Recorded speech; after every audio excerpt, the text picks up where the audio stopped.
নমস্কাৰ মৰমৰ ছাত্ৰ ছাত্ৰীসকল আজি মই তোমালোকৰ বাবে চতুৰ্থ শ্ৰেণীৰ আমাৰ গণিত পাঠ্যপুথিৰ অধ্যায় বা পাঠ 7 কোন নামৰ পাঠটো আলোচনা কৰিবলৈ বা তাৰ যোনবিলাক সমস্যা আছে সমাধান কৰিবলৈ আগবাঢ়িছোঁ। এতিয়া আমি কোণৰ বিষয়ে আগতেও পাই আহিছোঁ আগৰ শ্ৰেণীত, এতিয়া আমি তাতকৈ অলপ বিশদভাৱে পাম। ইয়াতে আমি কিনো আছে চাওঁ আহাচোন। ৰমেনহঁতৰ বিদ্যালয়ত আন্তৰ্জাতিক যোগ দিৱস উপলক্ষে শিক্ষাৰ্থীসকলৰ মাজত তলত দেখুওৱা ধৰণে যোগাভ্যাস কৰোৱা হৈছিল। যোগ অভ্যাস কৰোৱা হৈছিলে ছাত্ৰ ছাত্ৰীসকলৰ মাজত তলত দিয়া ধৰণে বুলি কৈছে। ইয়াত ধৰি লোৱা প্ৰত্যেকজন এজন বেলেগ বেলেগ ছাত্ৰই বেলেগ বেলেগ ধৰণে ধৰি লোৱা যোগ কৰিছে। চোৱা, যোগ কৰি ভৰিটো এইখিনিতে ভাঙি দিছে, হয়নে? এইটো যোগ কৰোঁতে ইয়াত ভাঁজ হৈছে।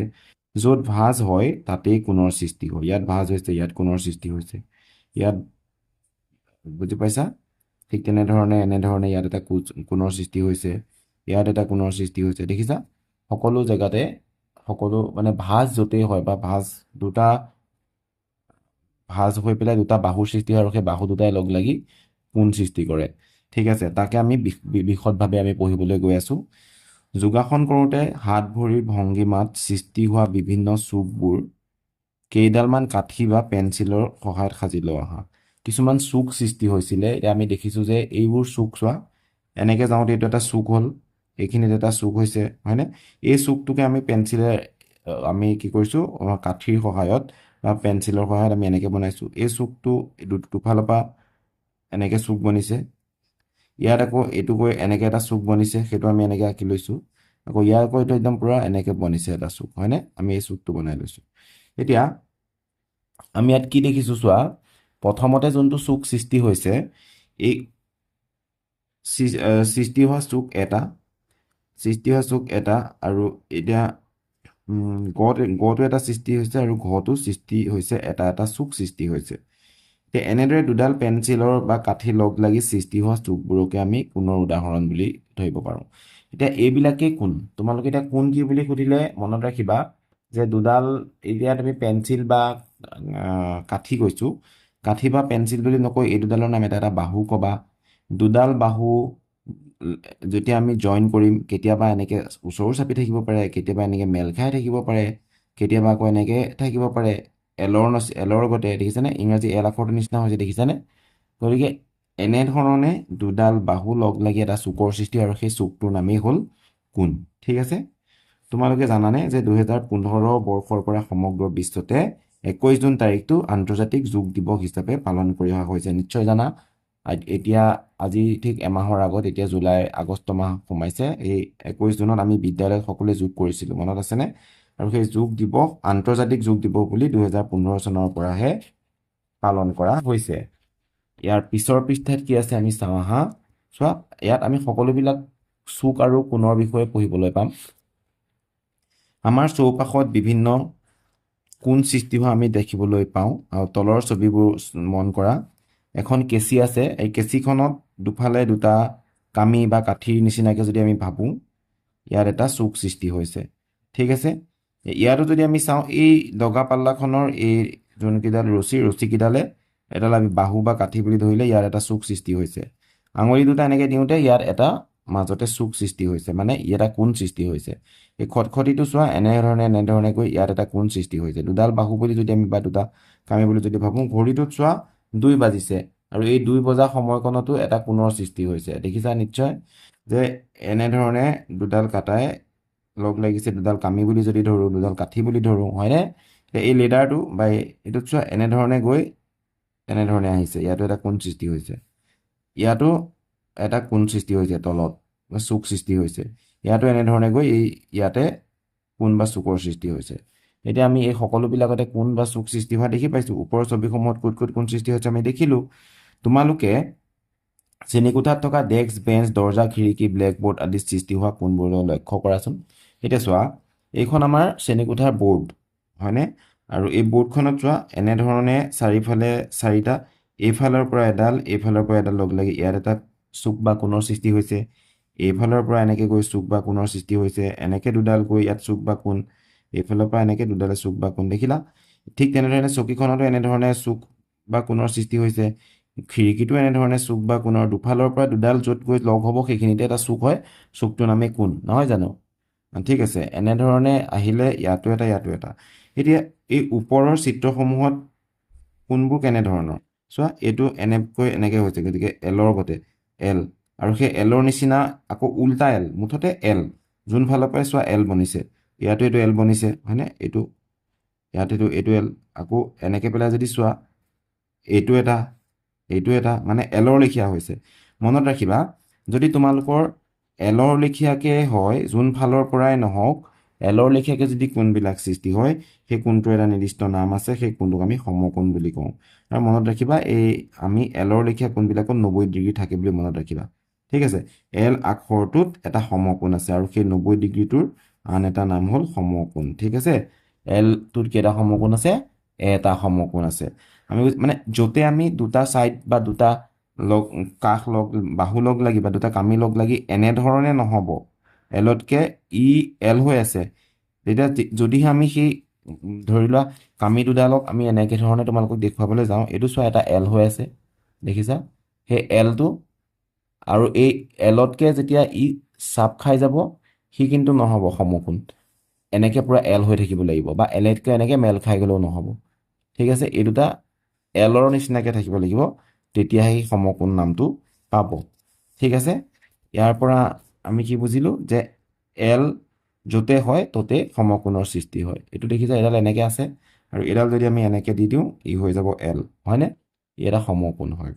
ঠিক আছে, কিন্তু ইয়াতকৈ যদি সৰু হৈ যায়, এনেকৈ এলতকৈ সৰু হৈ গ'ল, দুডাল বাহু চাপ খাই গ'ল, এলৰ পৰা চাপ খাই গ'ল, ই নহ'ব সমকোণ।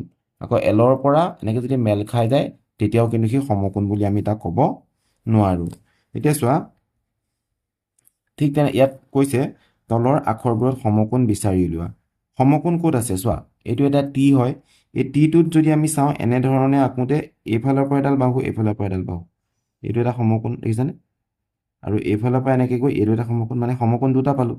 ইয়াত কিন্তু সমকোণ নাই, চোৱা ইয়াত কি হৈ আছে, এইটোত তোমালোকক যদি মই দেখাবলৈ যাওঁ, এইটো কেনেকৈ হৈছে, এনেকৈ আঁকোতে এনেধৰণেহে হৈছে, গতিকে এই সমকোণতকৈ চাপ খাই আছে, সমকোণ হ'বলৈ হ'লে এনেকুৱা হ'ব লাগিব, নহয় জানো? এতিয়া সেইকাৰণে এইটো ইয়াতো যদি হৈছে, ইয়াতো এই দুটা বাহু ইয়াত সমকোণ হোৱা নাই, সমকোণতকৈ সৰু হৈছে, কাৰণ সি এনেধৰণৰ হৈছে, সমকোণ হ'বলৈ হ'লে এনেকুৱা হ'ব লাগিব। ঠিক আছে, এতিয়া এইটো নাই, ৱাইটো ঠিক তেনেধৰণে এইটো ভি লেখীয়াকৈ ইয়াত চাপ খাই আছে, সমকোণ নাই। এফটোত কিন্তু সমকোণ আছে, চোৱা এফটো যদি আমি অংকন কৰোঁ এনেকৈ পেলাই, এইখিনি আঁকোতে এটা সমকোণ পালোঁ, এইটো এলৰ লেখীয়া হৈ আছে। তাত যদি আমি আকৌ এনেকৈ দি দিওঁ, এই ওপৰৰখিনি নাই বুলি যদি ভাবোঁ, তলতো এটা এইফালে এটা সমকোণ পালোঁ, ওপৰৰ ফালে এনেকৈ যদি যাওঁ, ইয়াতো এটা সমকোণ পালোঁ, এইফালেও এটা সমকোণ পালোঁ, দেখিলানে? গতিকে আমি এফটোত সমকোণ তিনিটা পালোঁ, এইফালৰ পৰা এটা, এইফালৰ পৰা এটা, আৰু এনেকৈ, বুজি পালা? এফটোত সমকোণ আমি তিনিটা পালোঁ, ইয়াত আমি টিটোত সমকোণ দুটা পালোঁ।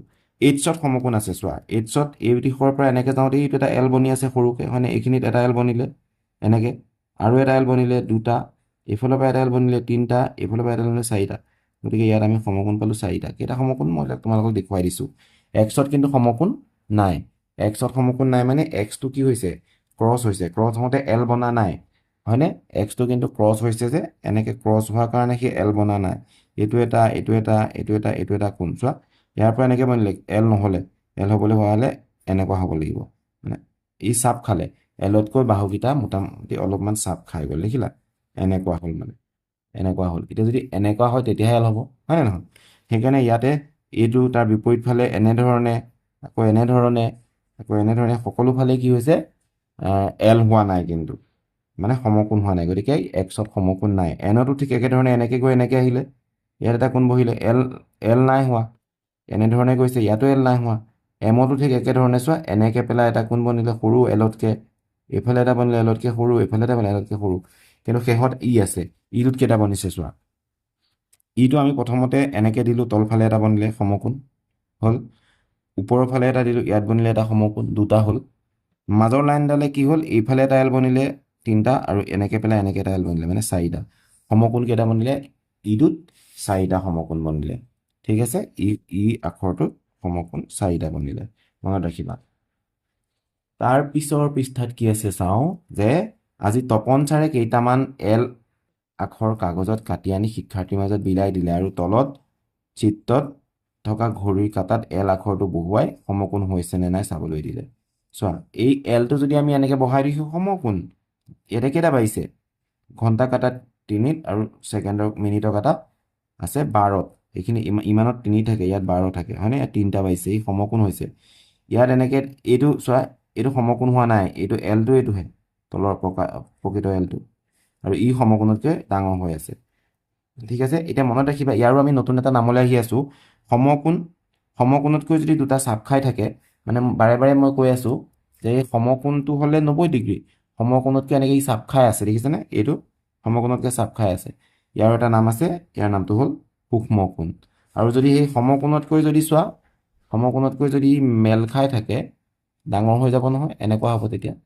এইটো হোৱা হ'লে সমকোণ হ'লহেঁতেন তাতকৈ এনেকৈ মেল খাই গ'ল ই হ'ব স্থূলকোণ নামটো মনত ৰাখিবা ইয়াত এতিয়া চোৱা সেই কথাখিনি কোৱা আছে মই দেখুৱাই দিছোঁ যে ঘড়ীৰ কাঁটা দুডাল এল আখৰটোৱে মিলি গৈছে অৰ্থাৎ কাঁটা দুডালৰ সমকোণৰ সৃষ্টি হৈছে এই কাঁটা দুডালে সমকোণৰ সৃষ্টি কৰিছে ঠিক আছে খ চিত্ৰটোত চোৱা ই সমকোণ হোৱা নাই কৈছে কি কৈছে ঘড়ীৰ কাঁটা দুডাল এল আখৰটোৰ লগত মিলা নাই কাঁটা দুডালৰ মাজৰ দূৰত্ব কমিছে কাৰণ এলৰ পৰা চাপ খাই গ'ল অলপমান মানে এতিয়া আমি এল বুলি কওঁতে ইয়াৰ পৰা ইয়ালৈকে দূৰত্ব যিমান ইয়াত কিন্তু এলতকৈ দূৰত্বটো কমি গ'ল এল হোৱাহেঁতেন চিধা হ'লহেঁতেন ইয়াৰ পৰা এলৈকে যাওঁতে দূৰটো বাঢ়ি গ'ল দূৰটো বেছি হ'লহেঁতেন এতিয়া ওচৰতে পালে গতিকে এই দূৰত্ব কমি গ'ল ই হ'ব সূক্ষ্মকোণ চোৱা কাঁটা দুডাল অৰ্থাৎ কাঁটা দুডালৰ মাজত কোণটো সমকোণতকৈ সৰু হৈছে আৰু সৰু হোৱা মানে ই হ'ব সূক্ষ্মকোণ ঠিক আছে আৰু চিত্ৰ গটোত কি দেখাইছে চোৱা এই এলতকৈ সি আকৌ বাঢ়ি গ'ল মানে ইয়ালৈকে হোৱা হ'লে এল হ'লহেঁতেন কিন্তু এলতকৈ ই এনেকৈ অলপমান মেল খাই গ'ল মানে ই বাঢ়ি গ'ল মেল খাই যোৱা মানে ডাঙৰ হৈ যোৱা গতিকে ঘড়ীৰ কাঁটা দুডাল এল আখৰটোৰ লগত মিলা নাই কাঁটা দুডালৰ মাজৰ দূৰত্ব বাঢ়ি গৈছে অৰ্থাৎ কাঁটা দুডালৰ মাজৰ কোণটো সমকোণতকৈ ডাঙৰ হৈছে আৰু সমকোণতকৈ ডাঙৰ কোণটো মই কৈছিলোঁ নহয় এতিয়া স্থূলকোণ নামটো কি স্থূলকোণ এতিয়া আমি কোণ কেই প্ৰকাৰ পালোঁ 3 প্ৰকাৰৰ সমকোণ স্থূলকোণ আৰু সূক্ষ্মকোণ সূক্ষ্মকোণটো সমকোণতকৈ সৰু আৰু স্থূলকোণটো সমকোণতকৈ ডাঙৰ এতিয়া চোৱা এই কোণটো এনেধৰণে দিছে তোমালোকক কৈছে সমকোণ সূক্ষ্মকোণ আৰু স্থূলকোণ বিচাৰি উলিওৱা এনেধৰণে দিছে তাৰ পৰা এনে দিলে কিন্তু কাষত চোৱা এইটো এল এটা বনি আছে এলতকৈ সি চাপ খাই আছে মানে ই হৈ আছিলে এল চাপ খাই গ'ল মানে সৰু হৈ গ'ল এলতকৈ সৰু হৈ যোৱা কাৰণে নামটো সূক্ষ্মকোণ ই এল হৈ আছে গতিকে ইয়াৰ নামটো হ'ব সমকোণ ঠিক আছে তাৰ পিছৰ কোণটো কি হৈছে চোৱা ই এলতকৈ কিন্তু মেল খাই গৈছে মেল খাই যোৱাৰ কাৰণে ইয়াৰ নামটো কি হ'ব বাৰু স্থূলকোণ এলতকৈ যদি ডাঙৰ হৈ যায় তাৰ নামটো হয় স্থূলকোণ ঠিক তেনেধৰণে ইয়াত চোৱা এইটো এলতকৈ কি হৈ আছে সৰু হৈ আছে এল হ'বলৈ হ'লে চিধা হৈ থাকিবলগীয়া হ'লহেঁতেন যদি সৰু হৈ থাকে তাৰ নামটো হ'ব সূক্ষ্মকোণ হয়নে আমি ইতিমধ্যে পাই আহিছোঁ ইয়াৰ নাম হ'ব সূক্ষ্মকোণ আৰু ঠিক একেধৰণে এই তলৰ লাইনডালৰ লগত যদি আমি এনেকৈ এডাল দিলোঁ তেতিয়া এল হ'লহেঁতেন কিন্তু এলতকৈ সি ডাঙৰ হৈ আছে মেল খাই আছে গতিকে ই হ'ব স্থূলকোণ ঠিক আছে তাৰ পিছৰটো কি হ'ব বাৰু তাৰ পিছৰটো কিন্তু আকৌ ই চাপ খাই আছে এলৰ পৰা চাপ খাই আছে ঠিক এই ধৰণে হৈছে ইয়াক অকল উল্টাকৈ দেখুওৱা হৈছে এনেকৈ আছে ইয়াৰ লগত এনেকৈ দিয়া হ'লে সমকোণ হ'লহেঁতেন তাতকৈ যিহেতু চাপ খাই আছে ই হ'ব সূক্ষ্মকোণ ঠিক আছে এতিয়া তোমালোকে সূক্ষ্মকোণ স্থূলকোণ আৰু সমকোণৰ বিষয়ে গম পালা ঠিক আছে এতিয়া তোমালোকক ইয়াৰ পিছৰ চিত্ৰটোত কি কৈছে কি চোৱা নিৰ্দেশ অনুযায়ী ৰং কৰা সমকোণ থকা ছবিত সেউজীয়া কৰিবলৈ দিছে এই সমকোণৰ ছবিটোত সেউজীয়া ৰং কৰিবা সূক্ষ্মকোণত ৰঙা আৰু স্থূলকোণৰ ছবিত হালধীয়া ৰং কৰা স্থূলকোণৰ ছবি এইটো হয়নে তোমালোকক নিৰ্দেশনা দিয়া অনুসৰি কি কৰিবা এনেধৰণে ৰং কৰিবা এতিয়া সমকোণ থকা ছবিত সেউজীয়া বুলি কৈছে সমকোণ এইটো ইয়াত সেউজীয়া আকৌ কি আছে সূক্ষ্মকোণত ৰঙা এইটোত হ'ব ৰঙা আৰু হালধীয়া স্থূলকোণ ইয়াত হ'ব হালধীয়া এনেধৰণে তোমালোকে ৰংকেইটা কৰিবা ঠিক আছে ইয়াৰ পিছৰ পৃষ্ঠাত কি আছে আমি চাওঁ আহা কোণ পৰীক্ষণ সঁজুলি প্ৰস্তুত কৰোঁ আহা তোমালোকক কোণ পৰীক্ষণ সঁজুলি এটা বনাব দিছে কাৰ্ডবৰ্ড এখনত দুটুকুৰা ডাঠ কাগজ লোৱা আৰু ডাঠ কাৰ্ড দুটুকুৰা এটা পিন স্ক্ৰুৰ সহায়ত এনেধৰণে লগাই লোৱা দুটুকুৰা কাৰ্ড এনেকৈ লগাই ল'ব দিছে যাতে কাৰ্ড দুটুকুৰা চাৰিওফালে সহজতে ঘূৰাব পাৰি মানে তোমাৰ যোনফালে মন যায় তুমি তেনেকৈ ঘূৰাব পাৰিব লাগিব মানে এই জইণ্টটোত তোমালোকে এটা পিন লগাই লোৱা তাৰপৰা যেনেকৈ মন যায় তেনেকৈ তোমালোকে ঘূৰাব পৰা কৰি ল'বা প্ৰস্তুত কৰা কোণ পৰীক্ষণ সঁজুলিৰ সহায়ত শ্ৰেণীকোঠা আৰু তোমাৰ চৌহদত থকা সামগ্ৰীসমূহৰ সমকোণ, সূক্ষ্মকোণ আৰু স্থূলকোণ বিচাৰি উলিওৱা। তোমালোকে সেই এনেকৈ গৈ দৰ্জাখনৰ কাষত যদি এইটো এনেকৈ লগাই দিয়াগে পূৰা এল হৈ থাকে, তেতিয়া গম পাবা সূক্ষ্মকোণ। আকৌ যদি তোমালোকে ফেনৰ পাংখা ওচৰত লগাই দিয়া, তেতিয়া ফেনত সমকোণ দেখিবা দৰ্জাত। আৰু যদি ফেনৰ পাংখা লগাই দিয়া, সি হৈ যাব সূক্ষ্মকোণ, হয়নে? তাৰ পৰা তোমালোকে ঠিক তেনেধৰণে চকীত লগাবা সমকোণ, তেনেকৈ লগাই মেলি চাব পাৰিবা। এতিয়া পিছত এটা কৈছে কৰি চাওঁ আহাচোন বুলি কৈছে। তোমাৰ হাতখনেৰে এটা সমকোণ আঁকিবলৈ দিছে। তোমাৰ তোমাৰ হাতখনেৰে এটা সমকোণ প্ৰস্তুত কৰা। চোৱা, তোমাৰ এই হাতখন ব্যৱহাৰ কৰি তুমি এটা এনেকৈ সমকোণ প্ৰস্তুত কৰিব পাৰা। দেখিছানে? এইটো এলৰ লেখীয়া হৈছে, এইটো সমকোণ হৈছে, দেখিছা নাই? এইফালে এইটো এনেকৈ সমকোণ। গতিকে তোমাৰ হাতখন ব্যৱহাৰ কৰি এটা সমকোণ প্ৰস্তুত কৰিব পাৰিলা তুমি। ঠিক আছে? এনেকৈ, ঠিক আছে? এইটো এটা এলৰ গতে সমকোণ বনিলে।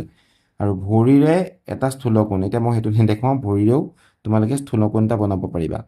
কেনেধৰণে? ভৰিৰ জইনটো কিলাকটিৰ জইনটোৰ গতে ভৰিৰ আঁঠুৰ জইনটো যদি তুমি এনেকৈ পেলাই অকণমান এনেকৈ মেলি থোৱা, তেনেহ'লে সি কি হ'ব? সি স্থূলকোণ হ'ব। হাতৰ আঙুলিৰে এটা সূক্ষ্মকোণ, হাতৰ আঙুলিৰে সূক্ষ্মকোণ এনেধৰণে বনিলে। এইটো চোৱা, সূক্ষ্মকোণ কিমান ধুনীয়া সূক্ষ্মকোণ এটা বনিছে, দেখিছা? হাতৰ আঙুলিৰে এটা সমকোণ, হাতৰ আঙুলিৰে এটা সমকোণ বুলি কৈছে। এতিয়া হাতৰ আঙুলিৰে সমকোণ বুলি কওঁতে সেইটোৱে এনেধৰণে পাৰিবা, হয়নে? এইটো এটা সমকোণ বনিছে। এটা নিৰ্দেশ অনুসৰি ৰং কৰা বুলি কৈছে। তোমালোকে বৰ আমোদ পাবা কৰি। ৰং কৰিবলৈ দিছে, চোৱা, সমকোণত ৰঙা ৰং কৰা। সমকোণবিলাকত ৰঙা ৰং কৰিব দিছে। ৰঙা ৰং ক'ত কৰিব লাগিব? ইয়াত কৰিব লাগিব, হয়নে? ইয়াত ৰঙা ৰং কৰিব লাগিব। ইয়াত চোৱা, ইয়াত কৰি দেখুৱাইছে তোমালোকৰ বাবে এটা। ইয়াতে সমকোণ, এইকেইটা হ'ল সূক্ষ্মকোণ। সমকোণটো এলৰ লেখীয়া হৈ আছে, সূক্ষ্মকোণকেইটা সৰু হৈ আছে। আৰু সেই সূক্ষ্মকোণত নীলা ৰং কৰিছে, দেখিছেনে? সূক্ষ্মকোণত নীলা ৰং কৰিছে। য'তে সূক্ষ্মকোণ পাবা ত'তে নীলা ৰং কৰিব লাগিব। আৰু স্থূলকোণত কৈছে হালধীয়া ৰং কৰা। হালধীয়া ৰং মাত্ৰ তোমালোকে দুজেগাতহে কৰিব পাৰিবা। চোৱা, এজেগাত এইখিনিত হালধীয়া ৰং কৰিবা, আৰু এফালে যদি যোৱা ইয়াত কৰিব লাগিব, এইখিনিত। কাৰণ সি এলতকৈ মেল খাই আছে, ইয়াত হালধীয়া ৰং হ'ব। ঠিক আছে? এতিয়া ইয়াত কৈছে, তাৰ পিছৰ প্ৰশ্নটো কি কৈছে চোৱা, কোনটো ত্ৰিভুজৰ এটাও স্থূলকোণ নাই? স্থূলকোণ ক'ত নাই চোৱা? এতিয়া এইটোত স্থূলকোণ আছে জানো? নাই। সমকোণ আছে আৰু সূক্ষ্মকোণ আছে। এইটোত নাই স্থূলকোণ, এটাও নাই। গোটেইকেইটা সূক্ষ্মকোণেই হৈছে, দেখিছানে? সূক্ষ্মকোণ। ইয়াতো নীলা হ'ব, ইয়াতো নীলা হ'ব, ইয়াতো নীলা হ'ব। ঠিক আছে? এইটো আকৌ সমকোণ, আৰু এই দুটা সমকোণতকৈ সৰু সূক্ষ্মকোণ হৈ আছে, হয়? এইটোত কিন্তু স্থূলকোণ হ'ব, এইটো স্থূলকোণ হ'ব। ঠিক আছে? ইয়াৰ পৰা তোমালোকে তিনিটা ৰং স্থূলকোণ কৰিব পাৰিবা। হালধীয়া। ইয়াত তোমালোকক কেইটা ত্ৰিভুজত এটাও স্থূলকোণ নাই? এইটোত এটাও নাই, 1 নম্বৰত নাই এটাও, 4 নম্বৰত নাই, 2 নম্বৰত নাই। গম পালানে? এইকেইটাত স্থূলকোণ নাই। ওপৰত দিয়া ত্ৰিভুজবোৰৰ ভিতৰত কোনকেইটা ত্ৰিভুজৰ অতি কমেও দুটা সূক্ষ্মকোণ আছে? দুটা সূক্ষ্মকোণ, অতি কমেও দুটা, মানে দুটা তিনিটাও থাকিলে একো নহয়। এইটোত আছে, একত আছে, মানে তিনিটাই আছে। অতি কমেও দুটা মানে দুটাতকৈ বেছি থাকিলেও একো নহয়। এইটোত এটা সূক্ষ্মকোণ আছে, এইটোত এটা সূক্ষ্মকোণ আছে, 5ত আছে, এইটোত এটা সূক্ষ্মকোণ, এইটোত এটা সূক্ষ্মকোণ, 2ত আছে, হয়নে? প্ৰায়বিলাকতেই আছে, গোটেইবিলাকতে দুটা দুটা। এইটোতো দুটা আছে, এইটোতো দুটা সূক্ষ্মকোণ আছে, সকলোবিলাকতে সূক্ষ্মকোণ আছে। গতিকে তুমি 1, 2, 3, 4 গোটেইকেইটাতে পাবা, গোটেইকেইটাতে অতি কমেও দুটাকৈ সূক্ষ্মকোণ আছে। ইয়াততো তিনিটা আছে, ইয়াত দুটা সূক্ষ্মকোণ, ইয়াত দুটা সূক্ষ্মকোণ, এই দুটা সূক্ষ্মকোণ, এই দুটা সূক্ষ্মকোণ, এই দুটা সূক্ষ্মকোণ। ধৰিব পাৰিছেনে কথাটো? এতিয়া আমি ইয়াৰ পিছৰ পৃষ্ঠাতনো কি আছে চাওঁ আহাচোন। কি কৈছে চোৱা, কৰি চাওঁ আহা। যিকোনো তিনিটা ফুট সংযোগ কৰি কোণ আকোঁ আহা। এটা সমকোণ, এটা সমকোণ বুলি ক'লে এনেকৈ পেলাই তুমি ইয়াৰ পৰা ইয়ালৈ, ইয়াৰ পৰা ইয়ালৈ এল বনাই দিয়া, সমকোণ হৈ গ'ল। এটা সূক্ষ্মকোণ, ইয়াৰ পৰা ইয়ালৈ আহিলা, ইয়াৰ পৰা ইয়ালৈ গ'লা, হৈ গ'ল। স্থূলকোণ, ইয়াৰ পৰা ইয়ালৈ আহিলা, ইয়াৰ পৰা ইয়ালৈ আহিলা, এলতকৈ ডাঙৰ হৈ গ'লেই হ'ল। এইটো চোৱা, এলতকৈ সৰু, এইটো এলতকৈ ডাঙৰ, আৰু এইটো এল। ই হ'ব সমকোণ, ই হ'ব সূক্ষ্মকোণ, ই হ'ব স্থূলকোণ। মনত ৰাখিবা। ঠিক আছে? ইয়াৰ পিছত কৈছে, তলৰ ফুটজালিত 3-কোণীয়া, 4-কোণীয়া, 5-কোণীয়া আৰু 6-কোণীয়া আকৃতি আঁকা বুলি কৈছে। এতিয়া তোমালোকক আকৃতি অংকন কৰিব দিছে। 3-কোণীয়া, মানে 3-কোণীয়া আকৃতি বুলি ক'লে আমি ত্ৰিভুজ আঁকিব পাৰিম, নহয় জানো? ইয়াৰ পৰা আমি ইয়ালৈ গ'লোঁ, এনেকৈ পেলাই এটা আমি ত্ৰিভুজ আঁকিলোঁ। বা আমি মন গ'লে আমি ডাঙৰকৈও আঁকিব পাৰোঁ। এনেকৈ গ'লোঁ, এনেকৈ গ'লোঁ, এনেকৈ গ'লোঁ। তিনিকোণীয়া, চাৰিকোণীয়া বুলি কওঁতে আমি এনেধৰণে আঁকিলে সৰুকৈ আঁকিব পাৰোঁ চাৰিকোণীয়া, মন গ'লে আমি ডাঙৰকৈও আঁকিব পাৰোঁ চাৰিকোণীয়া। এইটো হ'ল আয়ত, এইটো হ'ল বৰ্গ, নহয় জানো? তাৰপিছত পাঁচকোণীয়া আৰু ছয়কোণীয়া। পাঁচকোণীয়া বুলি কওঁতে কি হ'ব? পাঁচটা কোণ লাগিব, 1 2 3 4 5। কোণ কেইটা আছে চোৱা, এইখিনি এটা কোণ, দুটা কোণ, তিনিটা কোণ, চাৰিটা কোণ, পাঁচটা কোণ। এইটো পাঁচটা কোণ থাকিলে। তিনিকোণীয়া বুলি কওঁতে ইয়াত এটা দুটা তিনিটা কোণ আছে, দেখিছানে? চাৰিকোণীয়া বুলি কওঁতে এটা কোণ, দুটা কোণ, তিনিটা কোণ, চাৰিটা কোণ। এই পাঁচকোণীয়ালৈকে আঁকিলোঁ। এতিয়া আমি ছয়কোণীয়া এটা যদি আঁকো কেনেকৈ হ'ব? এনেকৈ এটা আঁকিলোঁ, ছডাল বাহু লাগিব, 2 3 4 5 6। ইয়াত কোণ ছটা, এই দুটালে লগ লাগি এটা, দুটা, তিনিটা, চাৰিটা, এইটো এটা লগ লাগি এটা, পাঁচটা, এইটো এটা লগ লাগি এটা, এইটো হ'ল ছয়কোণীয়া। ঠিক এনেধৰণে আমি কোণ অংকন কৰি পাঁচকোণীয়া ছয়কোণীয়াও অংকন কৰিব পাৰোঁ। তাতকৈ যদি আমাক বেছি দিয়ে আমি তেতিয়াও অংকন কৰিব পাৰিম। ঠিক আছে? এতিয়া তোমাক কি কৈছে চোৱা, কোনবোৰ আকৃতিৰ এটা সমকোণ আছে, কোনবোৰ আকৃতিত এটা সমকোণ আছে। এতিয়া এটা সমকোণ কোনটোত আছে? এই প্ৰথম আকৃতিটোত চোৱা, ইয়াত এটা সমকোণ হৈছে, হয়নে? তাৰপিছত কৈছে কোনবোৰ আকৃতিত দুটা সমকোণ আছে। আমি ইতিমধ্যে অঁকা এইটোত চোৱা, ইয়াত আছে দুটা, তিনিটা, চাৰিটা। গতিকে ইয়াত আমি চাৰিটা, ইয়াত কিন্তু দুটা আছে চোৱা, এইটো ইয়াৰ এল বনিছে, এইটো এল বনিছে, ইয়াত দুটা সমকোণ আছে, দেখিলা? কোনবোৰ আকৃতিত তিনিটা সমকোণ আছে? তিনিটা সমকোণ ক'ত আছে? এইটোত আছে। ইয়াত এটা, দুটা, তিনিটা, তিনিটাতকৈ এটা বেছি আছে, চাৰিটা। তাৰপিছত কৈছে কোনবোৰ আকৃতিত এটাও সমকোণ নাই? এইটো আকৃতিত কিন্তু এটাও সমকোণ নাই। চোৱা, এইটো স্থূলকোণ, এইটো সূক্ষ্মকোণ, এইটো স্থূলকোণ, স্থূলকোণ, স্থূলকোণ, সূক্ষ্মকোণ, কাৰণ এইটো এলতকৈ ডাঙৰ হৈছে, এইটো আকৌ এলতকৈ সৰু হৈছে। গতিকে এই সূক্ষ্মকোণ, এই স্থূলকোণ, গতিকে এইটোত এটাও সমকোণ নাই। গতিকে আমি এনেধৰণে অংকন কৰিব পাৰোঁ। ঠিক আছে? ইয়াৰ পিছৰ পৃষ্ঠাটোত কি কৈছে চোৱা, তালিকাখনত থকা প্ৰতিটো আকৃতিৰ কি ধৰণৰ কোণ কিমানটা আছে লিখা।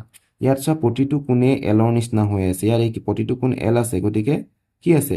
সমকোণ। সমকোণৰ সংখ্যা 4টা। তোমালোকে ইয়াতে 4 বুলি লিখিব পাৰিবা। ঠিক আছে? তাৰ পিছৰ কোণটো কি কৈছে চোৱা, ইয়াত এটা এল বনি আছে, এটা এল বনি আছে, গতিকে সমকোণৰ সংখ্যা 2।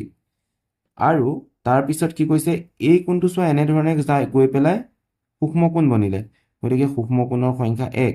আৰু এইটো এনেকৈ গৈ স্থূলকোণ বনিলে, কাৰণ ই এলতকৈ ডাঙৰ হৈ আছে, গতিকে স্থূলকোণৰ সংখ্যাও 1। ঠিক আছে? এতিয়া ইয়াৰ পিছৰটো যদি আমি চাওঁ, কি হ'ব চোৱা, এইটো এল বনি আছে, গতিকে সমকোণ আমি এটা পালোঁ। এইটো এলতকৈ সৰু আৰু এইটো এলতকৈ সৰু, এলতকৈ সৰু হ'লে সূক্ষ্মকোণ, সূক্ষ্মকোণ আমি দুটা পালোঁ। ঠিক আছে? ইয়াৰ পিছৰটো চোৱা, এইটো এলতকৈ সৰু, এইটো এলতকৈ সৰু, আৰু এইটো হৈ আছে এল, মোটামুটি এল এ হৈ আছে। ঠিক আছে? গতিকে আমি ইয়াতে সূক্ষ্মকোণ পালোঁ দুটা আৰু সমকোণ পালোঁ এটা। ইয়াৰ পিছৰ চিত্ৰটোত চোৱা, এইটো আৰু এইটো ইয়াতে কি বনি আছে বাৰু? এইটো এল এ বনি আছে, এইটো এটা সমকোণ। ঠিক আছে? আৰু এইফালে ইয়াত এটা সমকোণ, গতিকে সমকোণ পালোঁ দুটা। আৰু এই কোণটো হ'ল এলতকৈ ডাঙৰ, এল হোৱাহেঁতেন এনেকুৱা দি গ'লহেঁতেন, এইফালেদি গৈ এনেকৈ এল হ'লহেঁতেন, কিন্তু এলতকৈ ডাঙৰ, গতিকে স্থূলকোণ এটা, আৰু এইফালে গৈ ই এলতকৈ সৰু হ'ল, সূক্ষ্মকোণ এটা। ইয়াত চোৱা, এই কোণটো এনেকৈ বনোতে এলতকৈ সৰু হ'ল, চেপা খাই, এইটো এলতকৈ চেপা খাই সৰু, সূক্ষ্মকোণ দুটা। ই আকৌ এলতকৈ ডাঙৰ হৈ গ'ল, মেল খাই গ'ল, ইও মেল খাই গ'ল, গতিকে স্থূলকোণ দুটা। ইয়াত চোৱা, এইটো হ'ল সূক্ষ্মকোণ, এইটো সূক্ষ্মকোণ, এইটো সূক্ষ্মকোণ, গতিকে আমি সূক্ষ্মকোণ পালোঁ 3টা। ঠিক আছে? আমি প্ৰথমতে এইটো অসমীয়াত লিখিছিলোঁ, এইটো আমি ইংৰাজীত যদি লিখোঁ এনেধৰণে। ঠিক আছে? তোমালোকে অসমীয়া ইংৰাজী 1 2 3 ব্যৱহাৰ কৰি তেনেধৰণে, বা 1 2 3 যেনেধৰণে ভাল পোৱা তেনেধৰণে লিখিবা। তলৰ আকৃতিকেইটালৈ মন কৰা। এতিয়া এই আকৃতি ক খ গ ঘ ঙ এনেধৰণে কিছুমান আকৃতি দিছে। এতিয়া কৈছে তাৰ পিছলৈ আমি আকৃতিকেইটা চাই পেলাই যাব লাগিব। 4টা সমকোণ ক'ত আছে? 4টা সমকোণ আছে চিত্ৰ ঘ বুলি কৈছে। হয়, চিত্ৰ ঘটোত 4টা সমকোণ আছে, দেখিছা? চাৰিওফালৰ পৰা আয়তটোত সমকোণেই আমি দেখিবলৈ পাইছোঁ। এতিয়া ইয়াৰ পিছত কি কৈছে চোৱা, এটা সমকোণ আৰু দুটা সূক্ষ্মকোণ ক'ত আছে? আমি চাব লাগিব। এটা সমকোণ এইটো, দুটা সূক্ষ্মকোণ, হয়নে? আমি ক পালোঁ, চিত্ৰ ক। আৰু এটা সমকোণ এইটো দুটা সূক্ষ্ম কোণ এইটো, গতিকে চিত্ৰ খও পাম আমি, হয়। তাৰপিছত আৰু বাকীখিনিত আমি কিন্তু তিনিটা পোৱা নাই, এটা সমকোণ আৰু তেনেধৰণে আমি নাপাম, ঠিক আছে। এটা স্থূলকোণ আৰু দুটা সূক্ষ্মকোণ, এটা স্থূলকোণ এইটো আৰু দুটা সূক্ষ্মকোণ, দেখিলা আমি ক'ত পালোঁ, গত পালোঁ, ঠিক আছে, চিত্ৰ গ। তাৰপিছত যদি আমি চাওঁ দুটা স্থূলকোণ দুটা সূক্ষ্মকোণ, দুটা স্থূলকোণো লাগিব, এইটো এটা স্থূলকোণ এইটো এটা স্থূলকোণ আৰু দুটা সূক্ষ্মকোণ এইটো, চিত্ৰ প্ৰথম চ, ঠিক আছে। ইয়াৰ পিছৰ প্ৰশ্নটো যদি চাওঁ কি কৈছে চোৱা, দুটা সমকোণ দুটা স্থূলকোণ আৰু দুটা সূক্ষ্মকোণ, দুটা সমকোণ চোৱা, এইটোৱে দুটা সমকোণ, দুটা স্থূলকোণ, এইটো সমকোণতকৈ ডাঙৰ হৈ গৈছে এইটো সমকোণতকৈ ডাঙৰ হৈ গৈছে, আৰু এটা সূক্ষ্মকোণ আৰু এইটো ওপৰত গৈ সৰু হৈছে, গতিকে এইটো সূক্ষ্মকোণ, চিত্ৰ দ্বিতীয় চ চিত্ৰটো আমি এনেধৰণে পালোঁ। তোমালোকে এতিয়া এইকেইটা স্পষ্টকৈ চাই ল'ব পাৰা কেনেধৰণে হ'ল, দেখিলা। আমি ইয়াৰ পিছৰ পৃষ্ঠালৈ যাম। ইয়াৰ পিছৰ পৃষ্ঠাত কি কৈছে চোৱা, তোমালোকক কৈছে অৰিগামীৰ জৰিয়তে হাঁহ সাজোৱা বুলি কৈছে। এতিয়া তোমালোকক হাঁহ সাজিবলৈ শিকাইছে, কেনেধৰণে হাঁহ সাজিব লাগিব চোৱাচোন। এতিয়া আমি প্ৰথমতে এখন বৰ্গাকৃতিৰ কাগজ ল'লোঁ, সমানে দুভাগ কৰিলোঁ, দুভাগ কৰি পেলাই তাক কি কৰিলোঁ, আমি ভাঁজ কৰি দিলোঁ মাজেৰে। তাৰ পৰা আকৌ ইয়াত এনেকৈ ভাঁজ কৰি এইটো ইয়াৰ লগত মিলালোঁ, এই চুকটো ইয়াৰ লগত মিলালোঁ, এনেকুৱা হ'ল। তাৰ পৰা এইকণ জেগা দেখিছা, এই আঁচডাল যে আছে তাতে আমি উল্টা ফালে ভাঁজ কৰি দিলোঁ, এনেকুৱা হ'ল। আকৌ এই আঁচডাল যে দিছে তাত উল্টা ফালে ভাঁজ কৰি দিলোঁ, এনেকুৱা হ'ল। তাৰ পৰা এই মাজৰ যোনডাল ৰুল আছিলে সেই ৰুলডাৰে উল্টাকৈ ভাঁজ কৰি দিলে। তাৰ পৰা ইয়াত যোনটো য'ত কাট কৰিছে সেইটোত ভাঁজ কৰিলে, ভাঁজ কৰি আকৌ ওপৰত এইখিনিত কাট কৰিছে সেইটোত ভাঁজ কৰিলে, দেখিছেনে। এতিয়া এইটো ইয়াত এটা ফুট আঁকি দিলে আৰু এইখন জেগা এটা মুখ হ'ল, আৰু এইটো এনেকৈ পাখি, এইটো পিছফালে ফিন বা ফিচাটো বনাই এটা হাঁহ প্ৰস্তুত কৰিলে। এতিয়া হাঁহৰ আকৃতিটোত উৎপন্ন হোৱা কোণবোৰ চোৱা আৰু সেইবোৰ কোণবোৰ সমকোণ সূক্ষ্মকোণ আৰু স্থূলকোণ চিনাক্ত কৰা। এতিয়া হাঁহৰ আকৃতিটো চাওঁচোন বাৰু, হাঁহৰ আকৃতিটোত চোৱা কি কি কোণ উৎপন্ন হৈছে, হয়নে, ইয়াতে সকলোকেইটা কোণেই উৎপন্ন হৈছে। চোৱা এইটো এলৰ লেখীয়া হৈছে, এইটো হ'ল সমকোণ, এইটো এটা এলৰ লেখীয়া হৈছে, এই হ'ল সমকোণ, ইও এটা এলৰ লেখীয়া হৈছে, ই হৈছে সমকোণ। এতিয়া আৰু এল ক'ৰবাত আছে নেকি চাওঁ, এইখিনিত এটা এল হৈছে, এইটো সমকোণ, ঠিক আছে। তাৰ পৰা এইটো এলতকৈ ডাঙৰ হৈছে, এই স্থূলকোণ, আৰু এইটো এটা এলতকৈ ডাঙৰ হৈছে, এই স্থূলকোণ, এইটো এলতকৈ ডাঙৰ হৈছে, স্থূলকোণ, হয়নে। তাৰপিছত এইটো এটা এলতকৈ ডাঙৰ হৈছে, এই স্থূলকোণ। ঠিক তেনেধৰণে এতিয়া আমি যদি সূক্ষ্মকোণ বিচাৰোঁ চোৱা, এইটো এটা স্থূলকোণ থাকি গ'ল, তাৰ সূক্ষ্মকোণ বুলি কোৱাৰ লগে লগে কি হ'ব, এইটো এটা সূক্ষ্মকোণ, এনেকৈ য'ত দুটা জোংটো হৈছে, এইটো তাৰপিছত চোৱা এনেকৈ পেলাই এনেকৈ গৈ এইটো এটা সূক্ষ্মকোণ, হয়নে, এইটো এটা সূক্ষ্মকোণ ভিতৰৰ দিশেৰে, এইটো এটা এনেকৈ ভিতৰৰ দিশে সূক্ষ্মকোণ, এইটো এটা ভিতৰৰ দিশে সূক্ষ্মকোণ। গতিকে আমি হাঁহটোত স্থূলকোণ সূক্ষ্মকোণ সমকোণ কেইবাধৰণৰ কোণো দেখিবলৈ পাইছোঁ। এতিয়া জানো আহা বুলি তোমালোকক এটা বাক্য কৈছে, আৰু সেই জানো আহাটোত কি চাগে, অৰিগামী মানে কিনো আমি এতিয়া সেই কথাটো জানি লওঁ। চোৱা, অৰিগামী হৈছে এবিধ জাপানী কলা, এইটো এটা আমি যে জাপানী কলা, জাপানত ব্যৱহাৰ হয়, আৰু ইয়াত কাঠ, আঠা, কেঁচি আদি ব্যৱহাৰ নকৰাকৈ কৌশলপূৰ্ণভাৱে কাগজ ভাঁজ দি বিভিন্ন আকৃতি সজা হয়। কোনো ধৰণৰ আঠা বা কেঁচি দি আমি কাগজ নেকাটো, আৰু তেনেধৰণে আমি এটা নতুন চিত্ৰৰ বা নতুন এটা নক্সা এটা আমি আঁকো, বনাওঁ, কাগজেৰে বনাওঁ, ঠিক আছে। এনেধৰণে আমি আজি এই চেপ্টাৰটো শেষ কৰিলোঁ, আৰু এই চেপ্টাৰটো বৰ বিশেষ টান বুলি মই ভবা নাই, তোমালোকেও হয়তো এই চেপ্টাৰটো বৰ সহজ পাবা। এতিয়া মুঠতে তোমালোকৰ এই চেপ্টাৰটোত জানিবলগীয়া বিশেষ কথাটো হ'ল কি, মনত পেলোৱা যে আমি তিনি ধৰণৰ কোণ পাওঁ, কোণৰ প্ৰকাৰ তিনিটা আছে। সমকোণ, যোনটো কোণ দেখিবলৈ এলৰ লেখীয়া হ'ব, মনত ৰাখিবা এই কোণবোৰ অংকন কৰোঁতে হাতেৰে নাৰাখিবা, স্কেল ব্যৱহাৰ কৰিবা, নহ'লে বেকা বেকি হ'ব। আৰু এটা এলতকৈ যদি সৰু হৈ যায় ই হ'ব সূক্ষ্মকোণ, আৰু যদি সি এলটো নাৰাখি এলটোতকৈ যদি ডাঙৰ কৰি দিওঁ সি হৈ যাব স্থূলকোণ। তুমি ইয়াক এনেধৰণে নাৰাখি এনেধৰণেও আঁকিব পাৰা, সিও সূক্ষ্মকোণ হ'ব। এই স্থূলকোণটো এনেধৰণে নাৰাখি তুমি এনেধৰণেও আঁকিব পাৰা, সিও স্থূলকোণ হ'ব। সমকোণটো এনেধৰণে নাৰাখি এনেধৰণে আঁকিব পাৰা, সিও সমকোণ, এনেধৰণে আঁকিব পাৰা। এতিয়া এল যিকোনো ফালে হ'লেই হ'ল, আমি কোণ তিনি প্ৰকাৰৰ পালোঁ, সমকোণ, সূক্ষ্মকোণ আৰু স্থূলকোণ। গতিকে আমি এতিয়া তোমালোকৰ এই কোণৰ পাঠটো বা ইমানতে শেষ কৰিলোঁ, কোণ পাঠ 7, আৰু এই পাঠটোৰ কিবা জানিবলগীয়া থাকিলে কমেণ্ট যোগে জনাবা, আৰু যদি কিবা বিশেষ বুজিবলগীয়া থাকে মই তোমালোকক বুজাই দিম। পাঠটো ইমানতে শেষ কৰিলোঁ ধন্যবাদ